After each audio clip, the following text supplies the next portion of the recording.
బాలీవుడ్ గాయకుడు దిల్జిత్ దోసాంజ్ ప్రపంచవ్యాప్తంగా ప్రజాదరణ పొందారు. ఆయన పాటలు ప్రేక్షకులను విశేషంగా ఆకట్టుకుంటూ ఉంటాయి. అలాగే ఆయన అనేక దేశాల్లో ప్రోగ్రామ్స్ కూడా చేశారు. దిల్జిత్ దోసాంజ్కు ఎంతో మంది అభిమానులు కూడా ఉన్నారు. అలాగే ప్రధాని నరేంద్ర మోదీ కూడా ఆయన పాటలను ఇష్టపడుతూ ఉంటారు. తాజాగా దిల్జిత్ దోసాంజ్కి నరేంద్ర మోడీని కలిసే అవకాశం వచ్చింది. ఈ ఆనందకర క్షణానికి సంబంధించిన వీడియోను దిల్జిత్ దోసాంజ్ నరేంద్ర మోదీ సోషల్ మీడియాలో షేర్ చేశారు. ఇది చాలా గుర్తుండిపోయే కథ.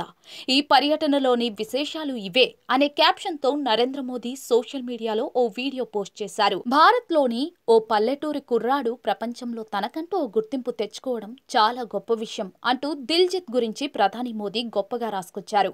మీ కుటుంబం మీకు దిల్జిత్ అంటే హృదయ విజేత అని పేరు పెట్టారు. నువ్వు ప్రజల హృదయాలను గెలుచుకుంటున్నావు అంటూ ప్రధాని నరేంద్ర మోదీ దిల్జిత్ పై ప్రశంసల వర్షం కురిపించారు. ప్రధాని మాటలకు దిల్జిత్ ధన్యవాదాలు తెలిపారు. మనం పుస్తకాల్లో మేరా భారత్ మహాన్ అని చదివేవాళ్ళం. దేశమంతా తిరిగాక మేరా భారత్ ను మహాన్ అని ఎందుకు పిలుస్తారో అర్థమైంది అని దిల్జిత్ దోసాంజ్ అన్నారు. భారత వైవిధ్యమే మన బలమని మోదీ అన్నారు.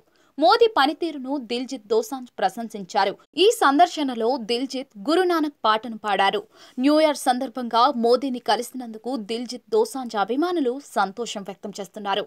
ఈ వీడియో సోషల్ మీడియాలో వైరల్ గా మారింది. ఈ వీడియోపై అభిమానులు లైక్ల వర్షం కురిపిస్తూ ఉన్నారు.